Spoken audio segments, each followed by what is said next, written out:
नमस्कार दोस्तों, take academy civil services में आपका स्वागत है। इस चैनल का हमारा उद्देश्य आपको सिविल सर्विसेज की तैयारी के लिए सबसे सटीक और बेहतरीन कंटेंट देना। आज की इस वीडियो में हम चर्चा करेंगे कि संसदीय कार्यप्रवाही की प्रणाली के उन महत्वपूर्ण प्रश्नों जो 2015 से लेके 2025 तक UPSC, BPSC, CAPF, NDA, BPSC, RO में पूछे गए हैं। चलिए आज की क्लास शुरू करते हैं। पहला क्वेश्चन क्या है? भारतीय राज्य व्यवस्था के संदर्भ में निम्नलिखित कथनों पर विचार कीजिए। पहला, अध्यादेश किसी केंद्रीय अधिनियम को संशोधित कर सकता है। दूसरा है, अध्यादेश किसी मूल अधिकार के न्यून कर सकता है। अध्यादेश किसी पिछली तारीख को प्रभावी हो सकता है। निम्नलिखित कथनों में से कौन सा कथन सही है? पूछा कौन? 1 और 2 दोनों, 2 और 3, 1 और 3, 1, 2 और 3 दोनों। ये यूपीएससी 2025 का क्वेश्चन बताइए। देखिए आर्टिकल 123 भारत को राष्ट्रपति को यह अधिकार देता है कि जब संसद का सत्र नहीं चल रहा हो तब अध्यादेश जारी कर सकता है, लेकिन तभी तक जब संसद का कोई एक या चाहे दोनों सत्र ना हो, क्योंकि कोई भी कानून बनाने के लिए दोनों सदनों के बीच की मंजूरी जरूरत होती है। अध्यादेश का वैधानिक बल और प्रभाव बिल्कुल वैसा ही होता है जैसे संसद द्वारा बनाए गए किसी कानून का होता है। मतलब समझे? इसका मतलब कि राष्ट्रपति किसी मौजूदा केंद्रीय या राज्य कानून में संशोधन या नया कानून बनाने के लिए अध्यादेश ला सकता है। ठीक, पहला वाला ऑप्शन सही हो जाए। दूसरा ऑप्शन क्या है? अध्यादेश किसी मूल अधिकारों को न्यून कर सकता है। ऐसा नहीं, अध्यादेश किसी भी कानून की तरह होता है, लेकिन संविधान द्वारा दिए गए मूल अधिकारों को न तो घटा सकता है और न ही छीन सकता है। दूसरा का गलत हो जाए। अध्यादेश किसी पिछली तारीख से प्रभावी हो सकता है। बिल्कुल सही है। देखिए अध्यादेश क्या होता है, कभी कभी पिछले दिनांक से भी लागू किया जा सकता है। जैसे शत्रु संपत्ति आदेश 2016 में 7 जनवरी को लाया गया था ताकि 1965 के कानून में बदलाव किया जा सके। बाद में इसे क्या हुआ, 2017 में कानून के रूप में बदल दिया गया, लेकिन उससे भी पिछली तारीख से ही लागू की गई थी। ठीक, तीसरा कथन सही है। 1 और 3 सही है, इसमें 1 और 3 option C is the right answer. दूसरा गलत हो गया था, वैसे ही ऑप्शन सी निकल के चला एलिमिनेशन टेक्निक से। ठीक, option C is the right answer. निम्नलिखित में से कौन सा युग्म सुमेलित नहीं है? पहला है लोक लेखा समिति, 22 सदस्य होते हैं। प्राक्कलन समिति में 30 सदस्य होते हैं। लोक उपकरण समिति में 15 सदस्य होते हैं। लोकसभा के पद के संबंधित समिति में 22 सदस्य होते हैं। बताइए कमेंट करके क्या पूछ रहा है, कौन सुमेलित नहीं है? ध्यान से, ये उत्तराखंड पीसीएस आरओ 2024 का क्वेश्चन है। बताइए जल्दी। देखिए लोक लेखा समिति क्या होता है, जिसमें 22 सदस्य होते हैं, 15 लोकसभा से और 7 राज्यसभा से। ठीक, ठीक। और प्राक्कलन समिति में 30 सदस्य होते हैं, सही है, लेकिन ये सभी लोकसभा के होते हैं। 30 सदस्य लोकसभा के होते हैं। ठीक, लोक उपकरण समिति में इसमें 22 सदस्य होते हैं, ठीक, न कि 15। ठीक, इसमें कितने होते हैं? 22 होते हैं, 15 लोकसभा से और 7 राज्यसभा से। ठीक, लाभ उपकरण में कितने संबंधित सदस्य होते हैं? इसमें 15 सदस्य होते हैं। इसमें 15 सदस्य कौन कौन होते हैं? 10 लोकसभा से, ठीक, और 5 राज्यसभा से। इसमें कौन सा गलत से क्या पूछा, कौन सा सुमेलित नहीं है? 3 और 4 सुमेलित नहीं है। Option C is the right answer. ठीक, लोकसभा में आचार संहिता के संबंध में निम्नलिखित कथनों में से कौन सा कथन सही है? क्या है? प्रारंभ में यह एक तदर्भ समिति थी। दूसरा है केवल कोई लोकसभा का सदस्य ही किसी लोकसभा सदस्य के अनैतिक आचरण के संबंध में शिकायत कर सकता है। तीसरा, यह समिति किसी ऐसे मामले में विचार नहीं कर सकती जो न्यायाधीन नहीं है। नीचे दिए कोड का प्रयोग करना, क्या कौन सा कथन सही है पूछा है। ठीक, 1 और 2 दोनों, 2 और 3, 1 और 3, 1, 2, 3 दोनों। बताइए यूपीएससी 2024 का क्वेश्चन। देखिए 13वीं लोकसभा के दौरान विशेषाधिकार की समिति एक आचार समिति के गठन की सिफारिश की थी। ठीक, इसे दिवंगत अध्यक्ष जीएमसी बाल योगी ने सन 2000 में एक तदर्भ आचार समिति का गठन किया था। और क्या हुआ था, इसमें 2015 में सदस्य का अस्थायी हिस्सा बनी थी इसमें। और इसमें नियम ये बनाए गए कि कोई भी व्यक्ति प्रतिनिधि लोकसभा के किसी भी सदस्य के नैतिक आचरण के बारे में शिकायत कर सकता है।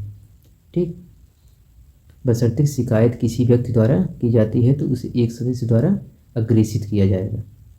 ठीक।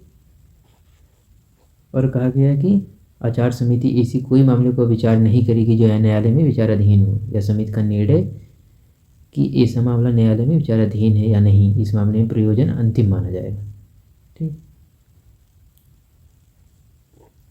सही बात है। प्रारंभ में यह धर्म समिति थी, सही है। दूसरा, यह केवल लोकसभा के सदस्य केवल लोकसभा के अनैतिक आचरण के संबंध में शिकायत कर सकते हैं, नहीं, ये कोई भी कर सकता है। दूसरा कथन गलत हो जाएगा, दूसरा गलत हुआ तो ये भी कट गया, बी और D, option C is right. तीसरा का, यह समिति के ऐसे मामलों का विचार नहीं कर सकती जो न्यायाधीन है, बिल्कुल सही बात है। 1 और 3 सही। ठीक। नए वित्त वर्ष के प्रारंभ में भारत सरकार की अस्थायी और चालू आवश्यकताओं की पूर्ति के लिए कार्यपालिका को अग्रिम अनुदान दिया जाता है जब तक कि इस मांगों को विधानमंडल द्वारा मतदान से पारित न किया जाता हो। इसे क्या कहते हैं? प्रत्यानुदान, लेखानुदान, विनियोग विधेयक, अग्रिम लेख। बताइए जल्दी कमेंट करके। इसे क्या कहते हैं? लेखानुदान कहते हैं। लेखानुदान ठीक। आर्टिकल देखिए, संविधान के आर्टिकल 116 में क्या कहा गया है? 116 के कहा गया है लेखानुदान केंद्र सरकार की अग्रिम अनुदान के रूप में है। इसे भारत की संचित निधि से अल्पकालिक व्यय और आवश्यकता को पूरा करने के लिए प्रदान किया जाता है। ठीक, एक नए वित्त वर्ष के शुरुआती महीने के लिए जारी किया जाता है। ठीक है, आर्टिकल 116 के अंदर। ठीक है, ऑप्शन बी का राइट आंसर। सार्वजनिक उपक्रम समिति के बारे में निम्नलिखित में कौन सा कथन सही है? समिति में लोकसभा की तुलना में राज्यसभा के अधिक सदस्य होते हैं, नहीं। ठीक है, समिति में सभापति चेयरमैन नियुक्त लोकसभा के अध्यक्ष द्वारा किया जाता है। आप लोग बताइए। देखिए, सार्वजनिक उपक्रम में कितने सदस्य हैं? टोटल 22 सदस्य हैं, जो कि 15 लोकसभा से और 7 राज्यसभा से। तो ज़्यादा किसके हुए? ज़्यादा लोकसभा की। उसमें क्या क्या है? राज्यसभा के अधिक सदस्य होते हैं। पहला वाला ऑप्शन गलत हो जाएगा। ठीक, और इस समिति के अध्यक्ष की नियुक्ति कौन करता है? लोकसभा अध्यक्ष द्वारा की जाती है। ठीक, सही बात है। दूसरा का कथन सही है। क्या हो जाएगा? Option B is the right answer. Bharat का राष्ट्रपति ऐसे स्थान पर जिसे वह ठीक समझे वह संसद की सत्र की आहूति कर सकता है, बिल्कुल सही बात है। भारत का संविधान एक वर्ष में संसद के 3 सत्रों का प्रावधान करता है, किंतु सभी सत्रों को चलाना जाना अनिवार्य नहीं है, बिल्कुल गलत बात है। प्रतिवर्ष संसद में अधिवेशन, बजट सत्र, मानसून सत्र, शीतकालीन सत्र होते हैं, परंतु संवैधानिक दृष्टि जरूरी नहीं है। लेकिन क्या है? किंतु क्या है? किंतु यह संवैधानिक दृष्टि से जरूरी नहीं है। आवश्यकता के अनुसार सत्रों की संख्या बढ़ाई जा सकती है। संविधान में संसद के सत्रों को एक वर्ष में दिनों की संख्या कितनी होगी निर्धारण नहीं है। ठीक, दूसरा गलत हो जाएगा। एक वर्ष में संसद की कितने दिनों की संसद बैठक करनी चाहिए, इसका कोई न्यूनतम संख्या निर्धारित नहीं है, बिल्कुल सही बात है। और इसमें कहा गया है कि संसद की जो अंतिम बैठक और आगामी बैठक होगी, प्रथम बैठक के लिए नियत तारीख से 6 महीने के बीच की अंतर नहीं होनी चाहिए। इस बात को ध्यान रखना। ठीक, 1 और 3 सही हो जाएगा। Option C is the right answer. निम्नलिखित में से कौन सा लोकसभा के सत्र का अवसान करने के लिए प्राधिकृत है? लोकसभा के अध्यक्ष, महान्यायवादी, संसद के कार्यमंत्री, राष्ट्रपति। बताइए कमेंट कर। देखिए, भारतीय संविधान के आर्टिकल 85 क्लास 2 के अंतर्गत 85 क्लास 2 के अंतर्गत संसद के सत्र अवसान करने के लिए राष्ट्रपति का प्रतिकृत किया गया है। ठीक, राष्ट्रपति संसद का अभिन्न अंग होता है। राष्ट्रपति को संविधान के अनेक प्रकार की शक्तियाँ प्राप्त हैं, जिसमें विधायी शक्तियाँ के अंतर्गत राष्ट्रपति संसद के सत्रों को आहूत करना, सत्र अवसान करना, लोकसभा को भंग करने संबंधित अधिकार प्राप्त है। ठीक, कौन कर सकता है? राष्ट्रपति। Option D is the right answer. Lok Sabha में अधिवेशन गठित करने हेतु गणपूर्ति के लिए कितनी होनी चाहिए? सदन की कुल संख्या का 6वां भाग, सदन के सदस्यों की कुल संख्या का 10वां भाग, सदन के सदस्यों की कुल संख्या का 4था भाग, 3रा भाग। बताइए कमेंट करके इसको। इसके लिए कितना चाहिए? सदन के सदस्य की कुल संख्या का 10वां भाग। ठीक, option D is the right answer हो जाएगा। देखिए, जो संसद की प्रत्येक सदन के अधिवेशन संचालित करने के लिए गणपूर्ति के लिए कितने सदस्य चाहिए? 1/10, 1/10। ठीक, इस क्वेश्चन को आप लोग बताइए कमेंट करके। शून्यकाल संसदीय व्यवस्था किस देश की देन है? भारत की, अमेरिका की, ब्रिटेन की, स्विट्जरलैंड की। बताइए। देखिए, संसदीय व्यवस्था के तहत शून्यकाल की व्यवस्था किसकी देन है? भारत की देन है। ठीक, संसद के दोनों सदनों में प्रश्नकाल के ठीक बाद का समय सामान्यतः शून्यकाल, मतलब जिसको 0 आवर कहते हैं। ठीक, 0 आवर कब होता है? प्रश्नकाल के ठीक बाद। ठीक, option A is the right answer. इसका समय क्या होता है? दोपहर 12 से 1 बजे के बीच। ठीक, भारतीय संसद की कार्यवाही में शून्यकाल का अर्थ है सत्र का प्रथम घंटा, जब विशेष अधिकार का प्रस्ताव स्वीकृत होता है तब, प्रश्नकाल के पूर्व का काल, प्रश्नकाल के ठीक पश्चात। इस प्रश्न का उत्तर आप लोग कमेंट में दीजिए। संसद में प्रक्रिया और कार्य संचालन नियम के बारे में निम्नलिखित कथनों में कौन सा कथन सही नहीं है? राज्य के मामलों पर चर्चा करना, भी अनुसूचित जाति और अनुसूचित जनजाति समुदाय के दमन में पुलिस बल का प्रयोग मुद्दा पर चर्चा करना। सी क्या है? संघ सरकार के नियंत्रण के अधीन किसी उपक्रम के हिंसक व्यवधानों में निपटने के मुद्दों पर चर्चा करना। तो औद्योगिक श्रमिकों की मांग को दबा देने से संबंधित मुद्दों पर चर्चा करना। बताइए। देखिए, संसद में अनुसूचित जाति जनजाति समुदाय के दमन के लिए पुलिस बल के मुद्दों की चर्चा की जा सकती है। ठीक, संघ सरकार के नियंत्रण के अधीन किसी उपक्रम में हिंसक व्यवधानों से निपटने के लिए भी औद्योगिक श्रमिकों की मांगों को दबा देने में चर्चा कर सकती है। बिल्कुल। और फिर अगर यहीं बात की जाए, देखी जाए तो राज्य के मामले में संसद पर चर्चा नहीं होती है। ठीक, भारतीय संघीय राज्य क्यों? क्योंकि भारत के संघीय राज्य होने के नाते राज्य से जुड़े सामान्य मामले संसद में चर्चा नहीं होती। ठीक, option A is the right answer. पूछा है कौन सही नहीं? ए सही नहीं, बाकी तीनों सही नहीं। ठीक, संसदीय प्रक्रिया में गिलोटीन का क्या अर्थ है? विधेयक पर बहस को बंद कर देना, विधेयक पर बहस जारी रखना, सदस्य द्वारा सदन का बहिष्कार करना, सदन को स्थगित कर देना, और सदन को दिन भर के लिए स्थगित कर देना। बताइए। देखिए, संसदीय क्रियाविधि में गिलेटिन शब्द का अर्थ क्या है? सदन की विधेयक की विभिन्न धाराओं पर विचार के लिए समय निश्चित कर लेता है, और विधेयक को विशेष धारा पर विचार करने के लिए निश्चित समय समाप्त होने पर उस धारा पर बहस समाप्त हो जाती है और उस पर मतदान हो जाता है। इसके अंतर्गत क्योंकि विधेयक की विभिन्न धाराओं पर पृथक वाद विवाद समाप्त किया जाता है और मतदान होता है, इसलिए इसे विभागीय समापन भी कहते हैं। ठीक, विभागीय समापन भी कहा जा सकता है। इसका क्या हो जाएगा? इसका सही आंसर ऑप्शन ए कि विधेयक की बहस बंद कर देना। ठीक, option A is the right answer.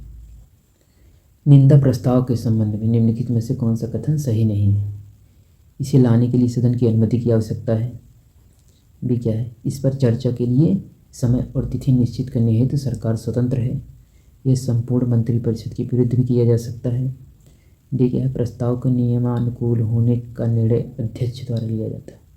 बताइए कमेंट करके। देखिए, निंदा प्रस्ताव जो होता है विपक्ष द्वारा सरकार की नीतियों और कार्यों के प्रति असंतोष प्रकट करना होता है। ठीक, और निंदा करने के लिए निचले यानी लोकसभा में लाया जाता है।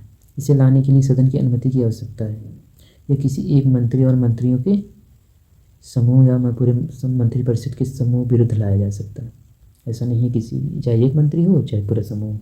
ठीक, प्रस्ताव का नियमानुकूल होने के लिए निर्णय लोकसभा अध्यक्ष द्वारा लिया जाता है। ठीक, निंदा प्रस्ताव पर चर्चा करते समय तिथि और समय और तिथि निश्चित करने हेतु कौन करता है? लोकसभा अध्यक्ष स्वतंत्र है, न कि सरकार। ठीक, क्यों हो जाएगा? इसी चर्चा के लिए समय तिथि सरकार स्वतंत्र है, नहीं लोकसभा। ठीक, सॉरी, लोकसभा अध्यक्ष स्वतंत्र है। ठीक, option B is the right answer. ठीक, भारतीय संसद के स्थगन प्रस्ताव में लाने का उद्देश्य क्या है? सार्वजनिक महत्व के किसी निश्चित आवश्यक मुद्दे पर बहस करने हेतु। भी क्या है? विपक्षी सदस्यों को मंत्रियों को सूचना प्राप्त करने हेतु। सी क्या है? किसी अनुदान की मांग के लिए एक निश्चित मात्रा में कटौती करने हेतु। कुछ सदस्य के हिंसक अथवा अनुचित व्यवहार पर रोक लगाने के लिए कार्यवाही स्थगित करने हेतु। बताइए। देखिए, जो स्थगन प्रस्ताव है एक असाधारण प्रक्रिया है। ठीक, जिससे क्या होता है? जिसका महत्व क्या है?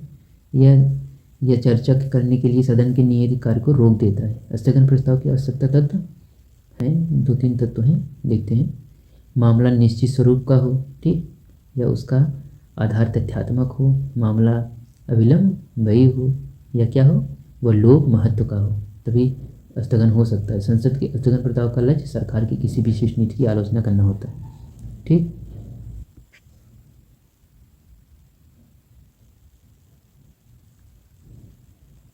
नीतियों की आलोचना करना, option A is the right answer, ठीक। भारत की संसद इसके द्वारा मंत्रिपरिषद की कृति के ऊपर नियंत्रण रखती है। स्थगन प्रस्ताव, प्रश्नकाल, अनुपूरक प्रश्न, बताइए कौन सा उत्तर सही है। 1 2 3, 1 3, 1 2 तीनों। देखिए, भारत की संसद में मंत्रिपरिषद की कृतियों के ऊपर प्रश्नकाल, स्थगन तथा अनुपूरक प्रश्न के माध्यम से नियंत्रित करती है, ठीक, तीनों है, ठीक। मौखिक उत्तरों से असंतुष्ट होने पर प्रश्न सदस्यों द्वारा पूछे जाते हैं और पूरक प्रश्न कहा जाता है, ठीक। प्रश्न दोनों सदस्यों की बैठक का पहला घंटा होता है, जिसे स्थगन प्रस्ताव अथवा काम रोको प्रस्ताव का उद्देश्य होता है, ठीक। वर्तमान संसदीय प्रक्रिया को रोककर अविलंबनी लोक महत्व की मुद्दा चर्चा की जाए, ठीक, अर्थात तीनों करना चाहिए। Option D is the right answer. Bharat में अविश्वास प्रस्ताव के विषय में निम्नलिखित कथनों में कौन सा कथन सही है। पहला है, भारत के संविधान में किसी अविश्वास प्रस्ताव का कोई उल्लेख नहीं है, ठीक। दूसरा क्या है, अविश्वास प्रस्ताव केवल लोकसभा में ही प्रयुक्त किया जाता है। उपयोग करने में कौन सा कथन सही है। एक दोनों, केवल दो, न तो एक न ही दो, बताइए। देखिए क्या होता है, देखिए मंत्रिपरिषद जो होता है सामूहिक रूप से किसके प्रति उत्तरदायी होता है, लोकसभा के प्रति, ठीक। और वह एक संवैधानिक बाध्यता है, होती है, इसलिए अविश्वास प्रस्ताव मात्र लोकसभा में ही पुनर्स्थापित किया जा सकता है। और आर्टिकल 118 में कहा भी है, लोकसभा और राज्यसभा को अपने अपने कार्य संचालन नियम बनाने की शक्ति प्राप्त है, ठीक। और लोकसभा के कार्य संचालन के नियम 198 के तहत कोई भी सदस्य स्पीकर को लिखित रूप में नोटिस देकर अविश्वास प्रस्ताव को सूचित कर सकता है। भारत के संविधान में क्या है, अविश्वास प्रस्ताव का उल्लेख, ऐसा कोई वर्णन नहीं है अविश्वास प्रस्ताव का, ठीक।